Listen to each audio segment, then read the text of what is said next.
91.7. Hablamos con la verdad.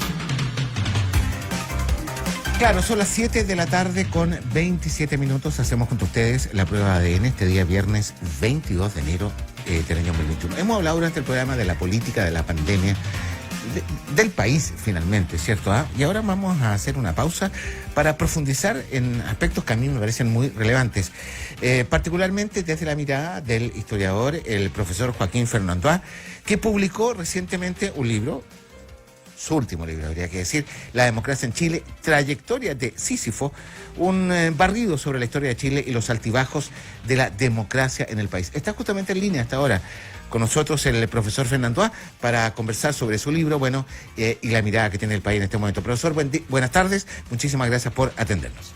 Buenas tardes, Antonio y Carla. Mucho gusto estar con ustedes. Oiga, profesor, ¿por qué decidió escribir sobre la democracia en Chile?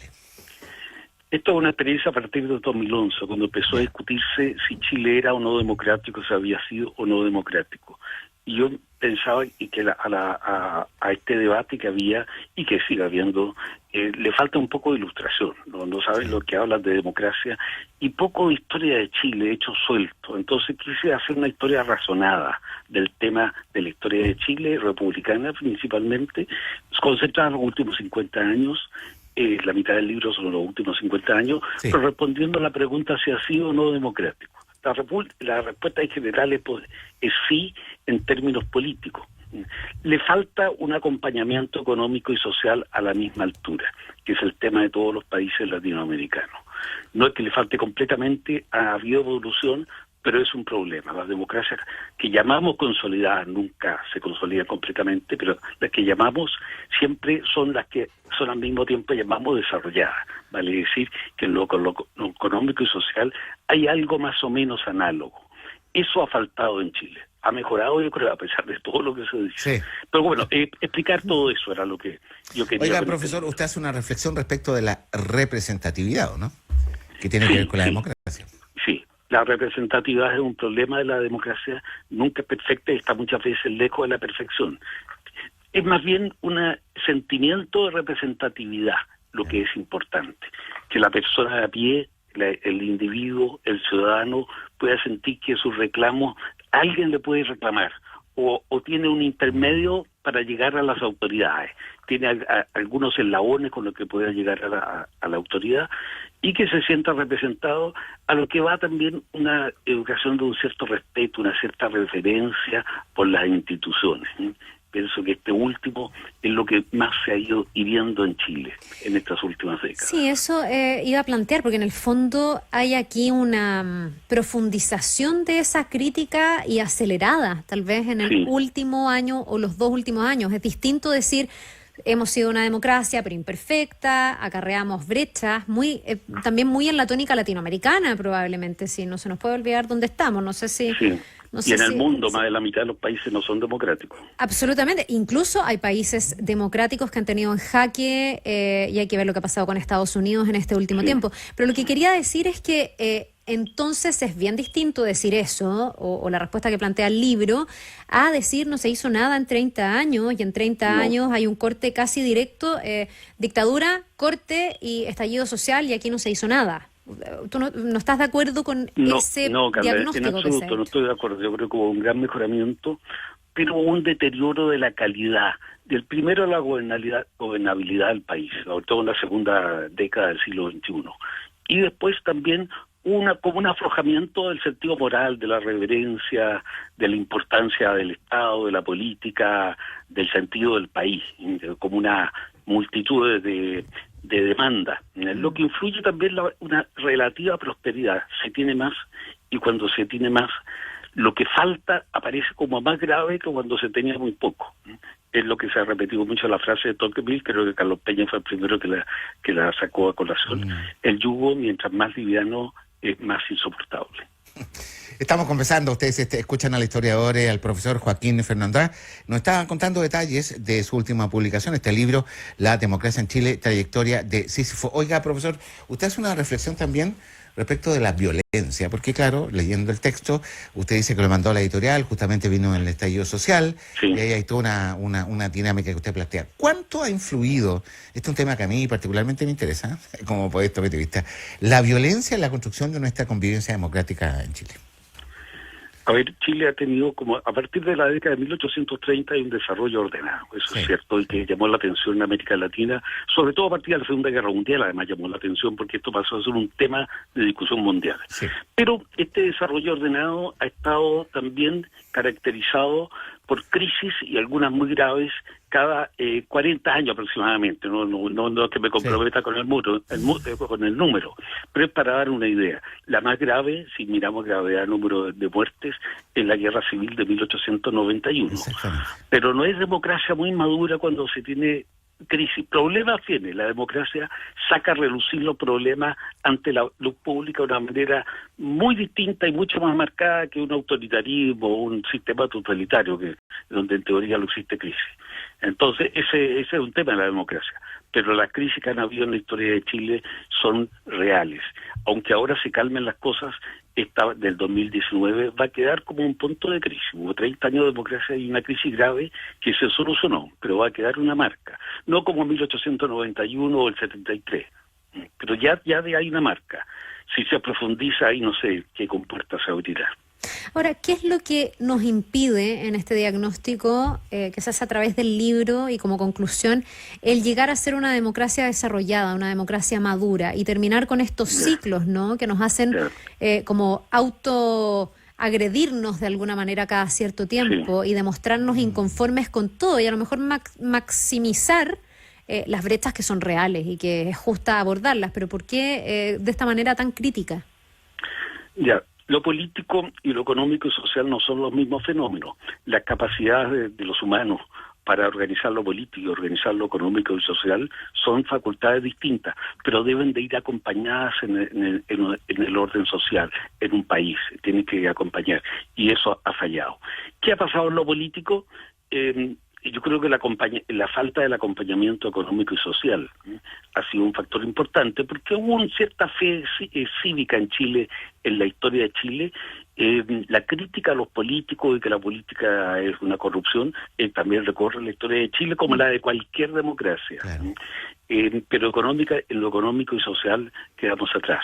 Y justamente esta contradicción entre desarrollo político y desarrollo económico agrava la crisis, porque todas las grandes revoluciones han estallado no en países que están completamente atrasados, sino en países más o menos dinámicos, que están transformándose, pero que las transformaciones debilitan las instituciones.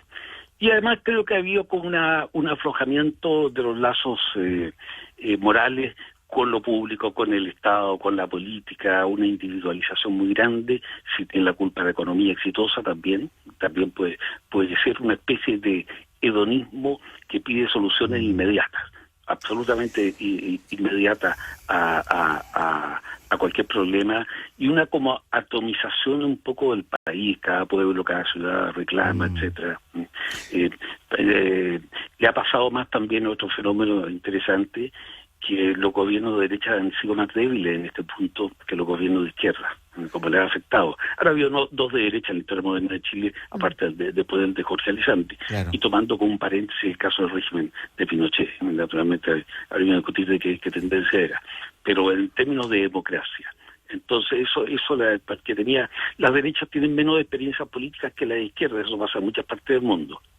Oiga, profesor, bueno, disculpe lo pedestre la pregunta, pero entonces siempre se habló de Chile de esta democracia ejemplar. ¿Usted lo comparte o no? En el contexto de América Latina, digamos. Todas las calificaciones son siempre comparativas. Ya. En América Latina sí.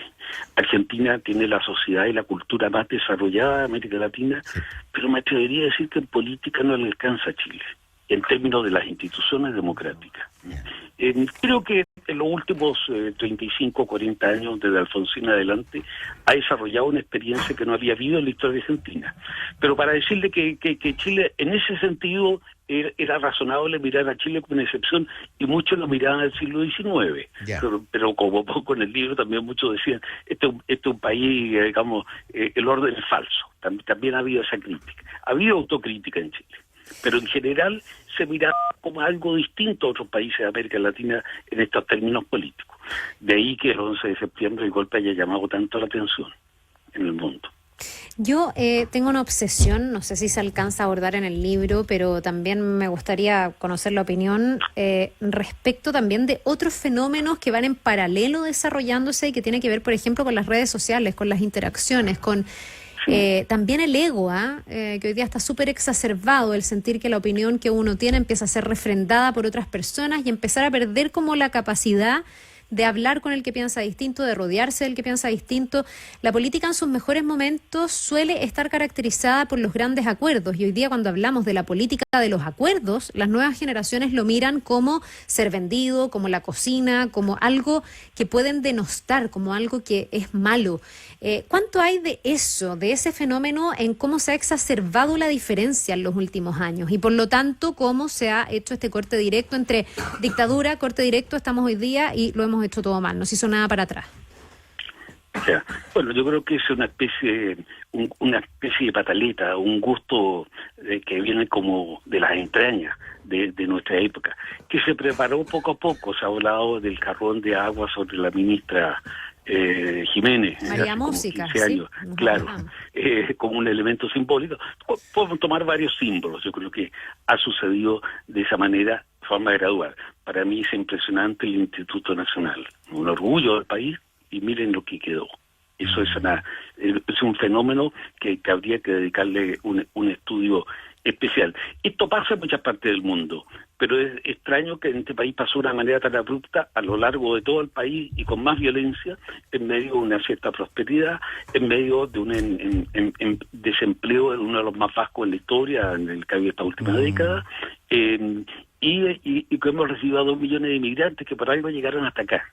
Yo creo que esa es una contradicción que pasó. La Revolución Francesa no pasó en un país alzado, un país que se está transformando aceleradamente, pero que eso trajo crisis.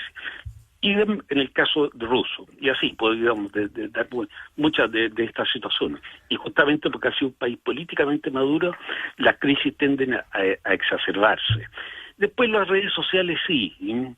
Se dijo que la Internet iba a democratizar la vida social, pero acá a ver, no es que Internet haya provocado la crisis, lo que yo sostengo, algo lo digo en los 2 últimos capítulos del libro. Lo que pasa es que la técnica de alguna manera es neutral, si no es manejada por, alguien lo dijo en estos días en el diario El Congreso del Futuro, depende de quién la maneje, y el criterio político y como que la salud mental cívica de los principales dirigentes. Yo creo que en eso ha habido un decaimiento en Chile. No es fatal, pero es un fenómeno importante que hay que tomarlo. Profesor, ¿el proceso constituyente fortalece la democracia en Chile o qué?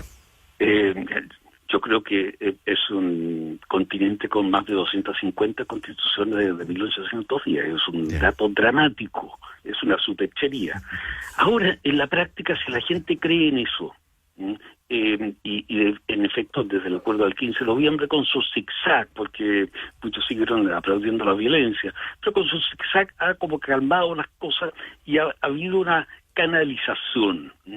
Que perdure la canalización, a lo mejor sería un ejercicio político que lleva a las cosas a una cierta normalidad democrática, que siempre es autocrítica, eso no cabe duda. Pero esa normalidad democrática volvería necesariamente a ser inmadura, como ha sido nuestra democracia, porque volvería a calmarse un tiempo, pero habrían estas crisis sucesivas mientras no haya un cierto equilibrio entre lo político, lo económico, social, y haya más, como no sé cómo crear un nuevo sentido cívico o reforzar lo que era si el sentido cívico no cambia mucho a lo largo de la historia. Mientras hablamos de esto, y yo le decía mi obsesión de cómo nos hemos ido polarizando o cómo el diálogo se está dificultando muchas veces, sobre todo en redes, tiene que ver con eso, ¿no? Con qué garantías o qué escenario propicio para el diálogo libre, sin la amenaza de la funa, sin la amenaza no sé, de la violencia en la calle, se puede dar si es que el tono es ese, de polarización o el de decir te voy a ir a funar, como lo hemos visto en distintos casos, el más reciente en el caso de la casa del ministro París, pero lo hemos visto en distintos lugares donde se publican a través de las redes las direcciones, los nombres de los parientes. Entonces, temo o me pregunto si no pudiéramos también caer en un diálogo que nos tranquilice, pero que no logre ser lo suficientemente maduro como para ahora sí pegarnos el salto hacia la democracia madura, que yo creo que es lo que todos deberíamos querer. Va a depender de la dirigencia, de un liderato de la clase política, que ha estado bien alicaída, bien mal en realidad. Pero no me alienta eso que me está diciendo. Pero tendrá, a veces puede renovarse, tiene que haber una cierta renovación de este tipo y saber que la democracia consiste en acuerdos expresos o tácitos, en convivencia y coexistencia y en gobernabilidad para las instituciones, porque eso se está haciendo difícil gobernar en Chile. Sí, bueno, ahí hay uno de los temas probablemente más relevantes de lo que estamos viendo. Profesor Fernando, muchas gracias por habernos atendido esta tarde. La democracia en Chile, trayectoria de Gracias, Carlos. Que esté muy bien. Hasta luego.